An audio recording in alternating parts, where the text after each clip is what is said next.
You're watching HORNBILL TV's Prime Time. US President Donald Trump snubbed the French President Emmanuel Macron's call for an emergency G7 meeting amid the rising tensions over Washington's push to acquire Greenland.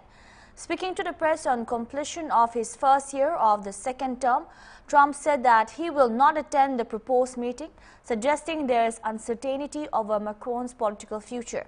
This comes after Trump posted a screenshot of Macron's message on Truth Social inviting US President for a G7 meeting after the World Economic Forum.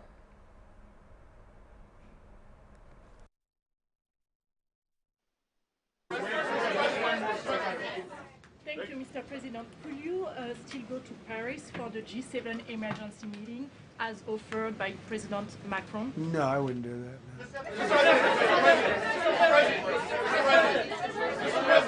Because, you know, Emmanuel's not going to be there very long. And, you know, there's no longevity there. He's a friend of mine. He's a nice guy. I like Macron. But he's not going to be there very much longer, as you know. And I think, you know, I have meetings with the people that are directly involved, not some of the people you're talking about.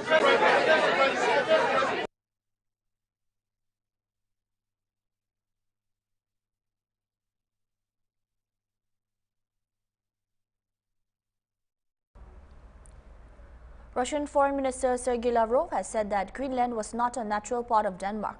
Addressing a news conference on Tuesday, local time, Lavrov said that several countries own parts of colonies, which is a flagrant violation of the UNSC Charter.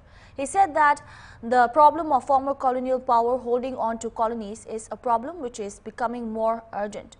Lavrov further said that there are 17 territories which are still dependent on ruling powers, listing out the regions, and said that these issues will be raised even in the future. В принципе, Гренландия – это не естественная часть Дании, правда ведь? Она не была ни естественной частью Норвегии, ни естественной частью Дании. Это колониальное завоевание. То, что там жители сейчас привыкли и им комфортно, это другой вопрос.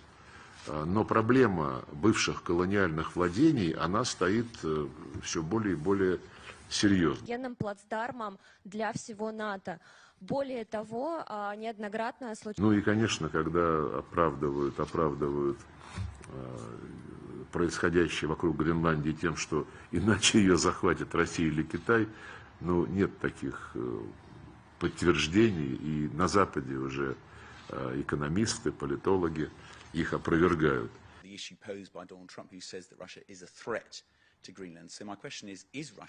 Мы не имеем отношения к этому вопросу.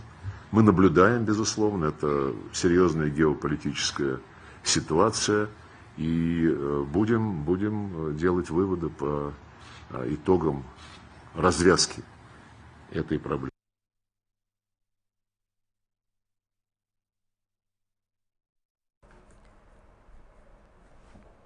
Assam Chief Minister Manda Biswa Sarma, after attending World Economic Forum in Davos, Switzerland, said that platforms showcasing Assam now allow the state to represent the broader ideas of India. He noted that earlier global attention on India was limited to just a few states, but with states like Assam taking the lead, the narratives have expanded to include the entire country. The Chief Minister added that Assam's presence reflects how India today speaks as one nation, and emphasized that every state is now capable of attracting and absorbing investment.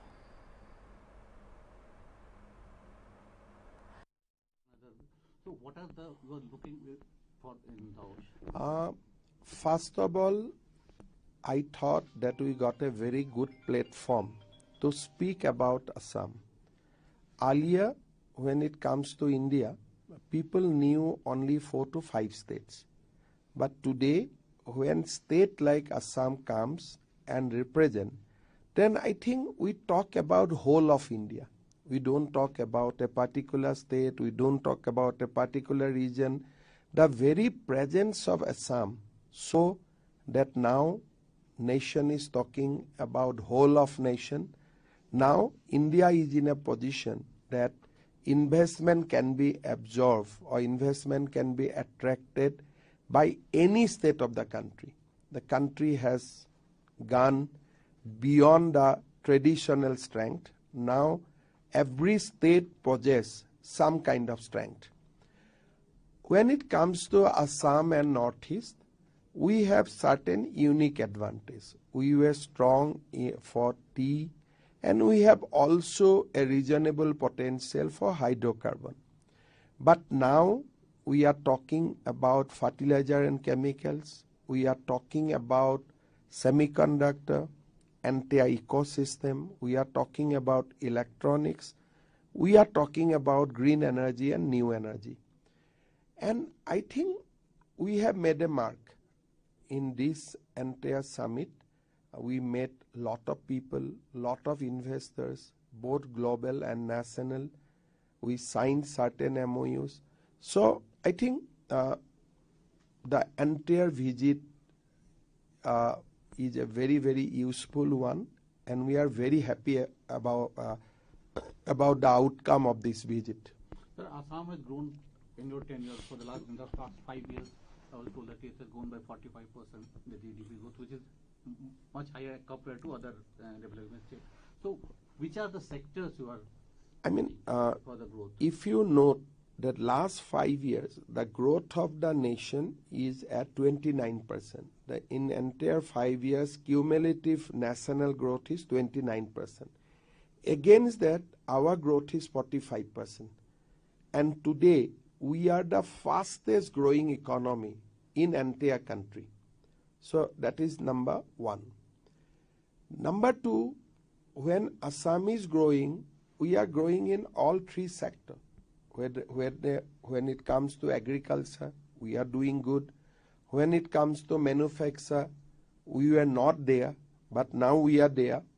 And of course, service sector is also getting expanded, because we also represent entire Northeast. So Assam is not about one state. Assam is about entire 8 states.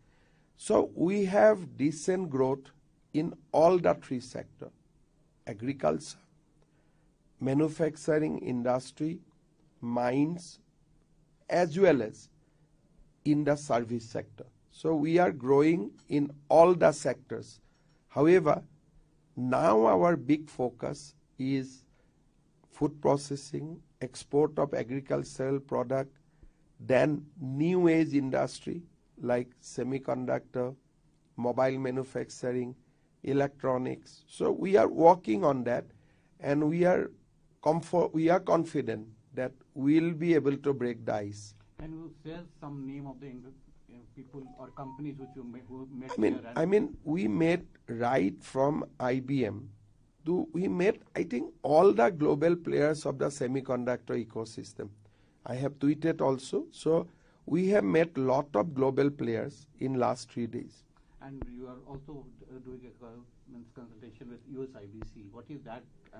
I think we are just trying to see that what Assam can offer, or as a whole we are talking as a nation also, that how things can be better, we can make it better.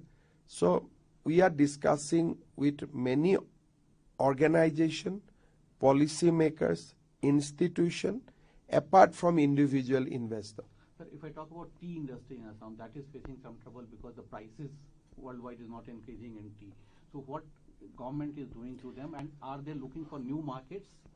First of all, India's domestic market is very strong when it comes to tea. Second, the free trade agreement with UK, European Union, will open a new market for Assam's tea. We are also now, Assam tea is not the raw tea. With tea, now lot of new products we have launched in the market. It has huge cosmetic value, it has medicinal value, and you can also create a new kind of tea by basically mixing the tea with various good Ayurvedic products, which we are doing. We are not doing bad that way, but Assam's tea has a big problem. The social cost is very high. When it comes to Kenya, Sri Lanka, the planters do not have to carry the burden of social cost. But in Assam, as it is a 200 years of old industry, they have to fund various social infra projects for the welfare of the labor. So cutting cost of production is the main theme, that how can you cut the cost. So now we have adopted labor code, and I think we will be able to give a different kind of cost benefit assessment to our tea industry. We will also open market for them, and we have also launched various incentive policy. Government is subsidizing, basically we are doing interest subvention. We are promoting, we are giving 8 rupees per kg for every export. Whenever you export, you get 8 kg rupees 8 per kg subsidy from the government. So we have also launched various schemes for the benefit of the industry. But the major breakthrough is the free trade agreement. Once the free trade agreement with UK, European Union, etc. will be operationalized, I think Indian tea, more particularly Assam tea, will get a very good market. Assam tea is also getting traction in Russia and all this. Russia and Iran were our traditional markets. But because of the geopolitical situation, things are becoming little difficult. But I think these are passing period. It will be over. Russian people like Assam's tea. So that is our strength from the beginning. But we want to go to the new market. So this free trade agreement with UK and European Union will come it has come at the right time for Indian tea industry. Thank you very much. We'll take a short break. Keep watching.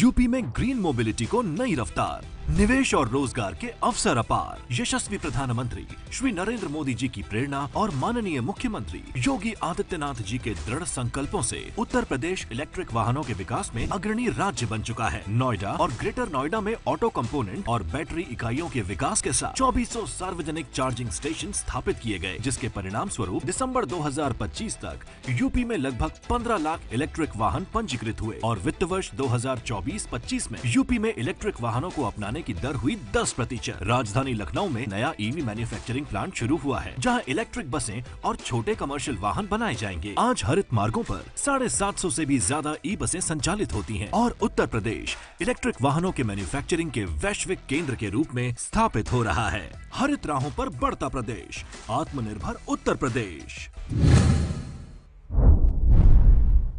Gauri bal pra kinika dongor hoi jane bole monase. Gauri kane spunky kuigina dana introduce kriasi. Kuntu bal pra saigina gauri ge nutrition digina dongor banable nimide ola lagasi. Itudo Messrs. Didi Poultry Katkati Karbi Anglong Assam kuntu check kedo sordiasi tade paijabo.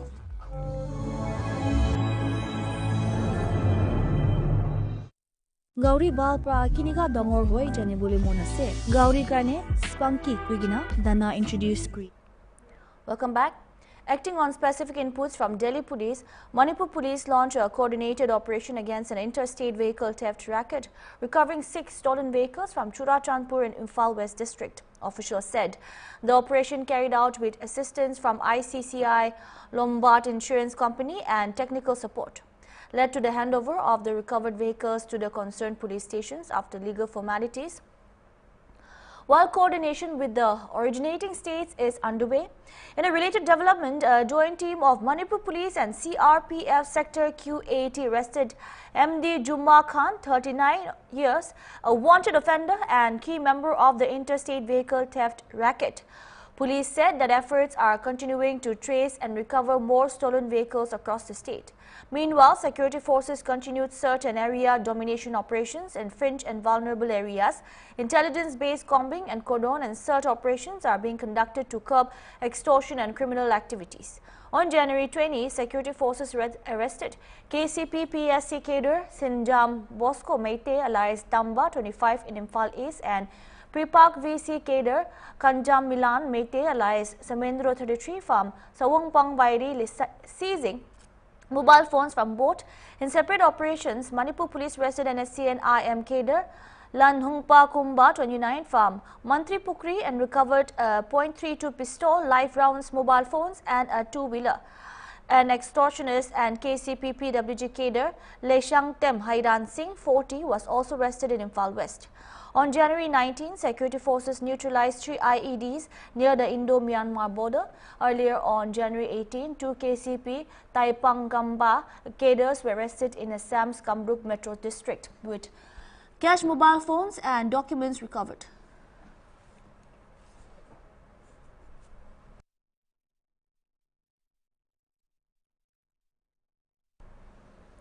In a shocking incident, a 75-year-old woman was found brutally murdered inside her residence at Singjame Oinam Tingal under Singjame police station in Imphal West district on Monday afternoon. The deceased was identified as Oinam Ningol Toipi Devi, daughter of late Ipom Chamu B, a resident of Singjami Oinam Leikai. Her body was found wrapped in a cloth and hidden under a bed, triggering panic in the locality. According to police, the victim had been missing since Saturday. Her younger sister Oinam Bimola said family members from their parental home informed her that Toibi Devi had not been seen in her house or the neighborhood for 2 days. Bimola reportedly visited her sister's residence on Sunday but could not locate her. On Monday afternoon, Bimola along with local residents and family members conducted another search and discovered Toibi Devi's body wrapped in cloth and concealed under the bed. The incident was immediately reported to Singjame police station. A team from Singjame police station rushed to the spot, cordoned off the area and restricted movement inside the house and its surroundings. Police waited for the arrival of the state forensic expert team before conducting the inquest. The inquest was carried out by the forensic team in the presence of an executive magistrate in Imphal West. Multiple stab injuries were found on the victim's face and body. Police also reported that her throat had been slit and one finger of her right hand had been severed. Following the inquest, the body was taken by Singjame police and sent to RIMS mortuary for post-mortem examination. Police said a case has been registered and investigations are underway to identify those responsible for the crime.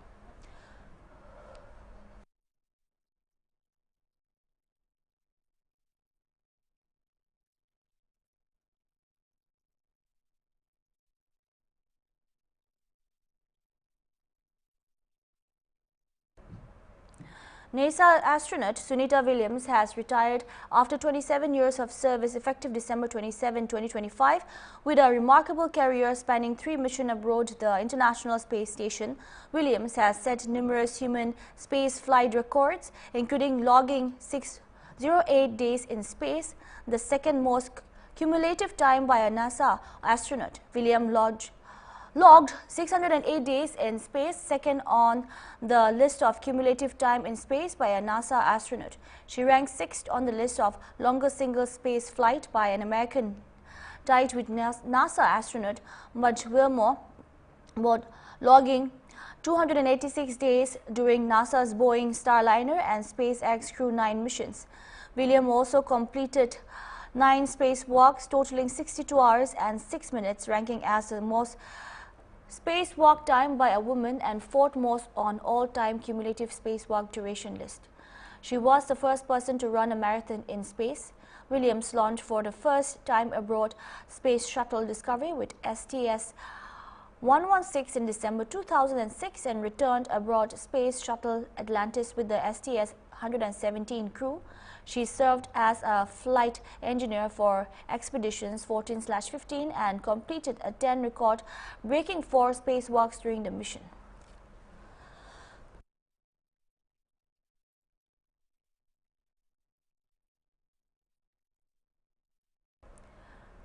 During bilateral meeting with External Affairs Minister Dr. S. J. Shankar, Spanish Foreign Minister Jose Manuel Alvarez said it was a pleasure to jointly unveil the common logo for the dual year.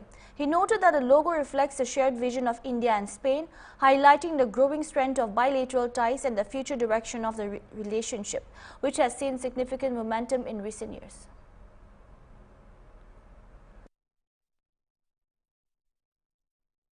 Very much, my dear friend, and thank you very much for your message of solidarity to the Spanish people in this very painful moment. It has been a pleasure for me to present jointly with you our common logo for the dual year.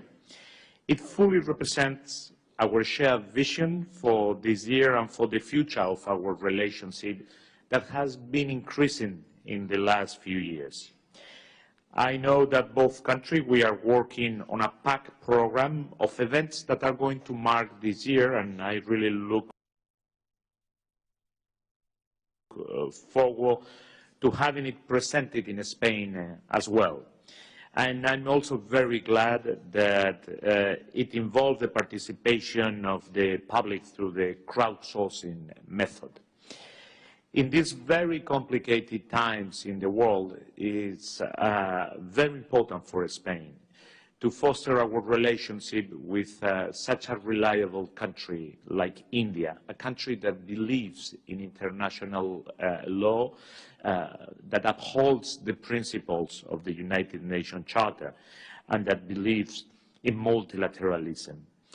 A very good sign would be the final agreement of the FTA with the European Union that we very much would love to see being put forward finally. It's the right time for that. Spain and India, we are the two fastest growing economies in the world, and our enterprises are benefiting from that. We will discuss later on the possibility of continuing increasing our trade relations, the presence of Spanish companies in India, the presence of Indian companies in Spain. I think that the partnership between Airbus and Tata is the real example of what we have to foster and what we have to be achieving. I hope that the pace of high-level visits that we have been having in the last years, and once again I want to thank you for your presence as a special invitee in last year's Ambassadors Conference in Spain, will continue. President Sanchez will be very soon here in India for an official visit, and I hope that Prime Minister Modi will be able to visit Spain as well. We are going to continue working bilaterally through the European Union and as well in the multilateral sphere, and we will be very happy to join the Indo-Pacific Ocean Initiative. I have brought the letter to you to mark that moment. And we will also express our wish of upgrading our relationship to a strategic association that is the highest level of relationship that we have with friends, like is the case in India.